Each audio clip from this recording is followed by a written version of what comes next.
اعوذ باللہ من الشیطان الرجیم بسم اللہ الرحمن الرحیم مثل الذین اتخذوا من دون اللہ اولیاء کمثل العنکبوت اتخذت بیتا وإن أوهن البيوت لبيت العنكبوت لو كانوا يعلمون إن الله يعلم ما يدعون من دونه من شيء وهو العزيز الحكيم وتلك الأمثال نضربها للناس وما يعقلها إلا العالمون خلق الله السماوات والأرض بالحق ان فی ذلک لآیۃ للمؤمنین۔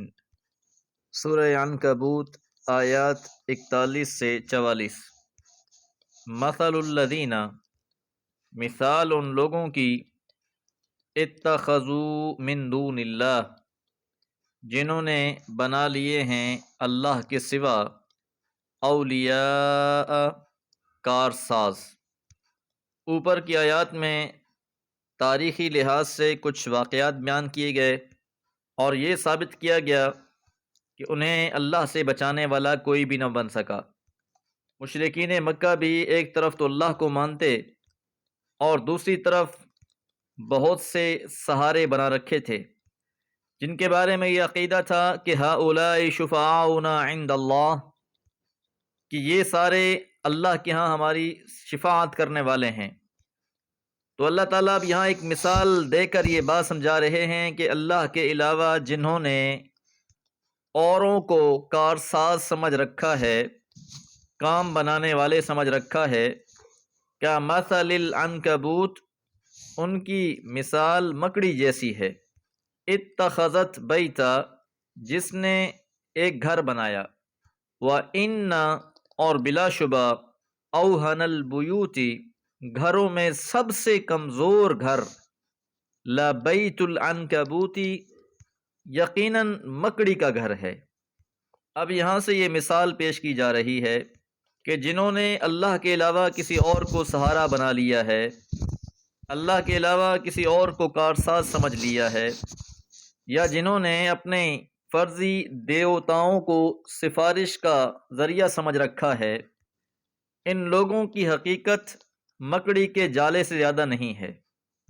کہ جس طرح مکڑی اپنا گھر بناتی ہے اور سمجھتی ہے کہ وہ بہت بڑا کام کر چکی ہے، حالانکہ مکڑی کا گھر سب سے بودا اور بہت ہی کمزور ہوتا ہے، ذرا سے ہوا کے جھونکے کی بھی وہ تاب نہیں لا سکتا۔ تو اسی طرح اللہ کے سوا دوسروں کا سہارا ڈھونڈنے والوں کی مثال بھی مکڑی جیسی ہے۔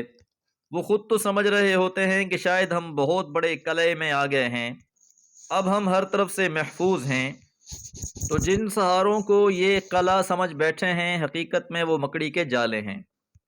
لو کانوا یعلمون، کاش کہ وہ حقیقت کو جانتے۔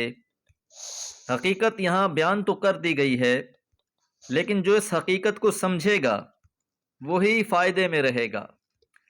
ان اللہ، بلا شبہ اللہ تعالی، یعلم، جانتے ہیں، ما یدعون، جسے وہ پکار رہے ہیں، من دونہ، اس کے سوا، من شیء، کسی بھی چیز کو، یعنی اللہ کے سوا جن جن کو یہ پکار رہے ہیں، اللہ ان ساروں کی حقیقت سے خوب آشنا ہے۔ خاص طور پر جن دیوی دیوتاؤں کو انہوں نے اپنی سفارش اور بخشش کا ذریعہ سمجھ رکھا ہے، ان کو تو اللہ تعالیٰ ان کے ساتھ ہی روز قیامت جہنم کا ایندھن بنا دیں گے۔ تو اس لیے فرمایا کہ اللہ خوب جانتا ہے، وَهُوَ الْعَزِيزُ الْحَكِيمُ، وہ خوب غالب اور حکمتوں والا ہے۔ اللہ تعالیٰ کا ہر کام حکمت اور عدل پر مبنی ہے۔ وہ عزیز بھی ہے، غالب ہے، اس کی دسترس سے کوئی خارج نہیں، اس کی پہنچ سے کوئی باہر نہیں۔ یاد رہے کہ مشرکین مکہ اپنے معبودوں کے بارے میں یہ گمان رکھتے تھے کہ یہ اللہ کے ہاں بڑے اثر و رسوخ والے ہیں، اللہ کے ہاں یہ بہت پہنچے ہوئے ہیں، لہٰذا ہمیں یہ اللہ سے بچا لیں گے۔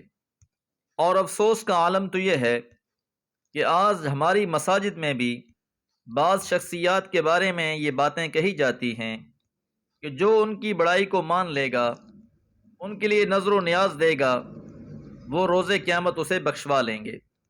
تو یہ ساری خام خیالیاں ہیں۔ حقیقت یہ ہے کہ جو بھی انسان ایمان لائے گا، عمل صالح کرے گا، اللہ کی بندگی اور محمد الرسول اللہ صلی اللہ علیہ وسلم کی اطاعت کرے گا، ایسے ہی لوگوں کے ساتھ اللہ کے وعدے ہیں۔ وَتِلْكَ الْأَمْثَالُ، یہ مثالیں ہیں، نَضْرِبُهَا لِلنَّاسِ، ہم اسے پیش کرتے ہیں لوگوں کے لیے۔ کہ ایک مثال تو یہ مکڑی والی پیش کی گئی ہے، اس سے پہلے بھی بہت سی مثالیں گزر چکی ہیں، تو ان مثالوں کو لوگوں کے لیے پیش کیا جا رہا ہے۔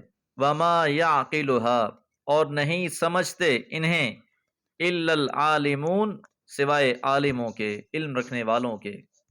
تو یہاں اہل علم سے مراد وہ لوگ ہیں جن کے اندر اللہ تعالیٰ نے صلاحیت رکھی ہے، وہ فطرتی طور پر عقل اور فطرت کو استعمال کرتے ہوئے حق کو تلاش کر لیتے ہیں، ان تمثیلات کے مقاصد کو پا لیتے ہیں۔ اس کے برعکس جو لوگ مردہ ہیں، فطرت سے ہٹ چکے ہیں، بے فکری اور خلل کی زندگی میں مبتلا ہیں، ایسے لوگوں کے لیے یہ محض کہانیاں ہیں۔ خلق اللہ السماوات، تخلیق کیا ہے اللہ تعالیٰ نے آسمانوں کو، والارض، اور زمین کو، بالحق، حق کے ساتھ۔ تخلیق کائنات میں بھی اللہ کا کوئی شریک نہیں ہے، اسی نے آسمانوں اور زمینوں کو بنایا ہے، وہ ان کی تخلیق میں بھی یکتا ہے، نہ اللہ کی بادشاہت میں کسی کا حصہ ہے، نہ اس کی تخلیق میں کسی کا کوئی کردار ہے، اس نے ہر چیز کو با مقصد بنایا ہے۔ ان فی ذالک، بلا شبہ اس میں، لآیۃً، البتہ نشانی ہے، للمؤمنین، ایمان لانے والوں کے لیے۔ تو زمین و آسمان کی تخلیق میں بہت بڑی نشانی ہے ایمان لانے والوں کے لیے، جس طرح آل عمران میں اللہ تعالیٰ فرماتے ہیں وَيَتَفَكَّرُونَ فِي خَلْقِ السَّمَاوَاتِ وَالْأَرْضِ رَبَّنَا مَا خَلَقْتَ هَذَا بَاطِلًا، کہ اہل ایمان غور و فکر کرتے ہیں زمین و آسمان کی تخلیق کے بارے میں، اور کہتے ہیں کہ ہمارے رب، تو نے انہیں بے مقصد پیدا نہیں کیا۔ تو اہل عقل کے لیے اللہ تعالیٰ نے اس کائنات میں بہت سی نشانیاں رکھی ہیں۔ دعا ہے اللہ تعالیٰ ہم سب کو معرفت حقیقی نصیب فرمائے۔ وما علیہ الا البلاغ۔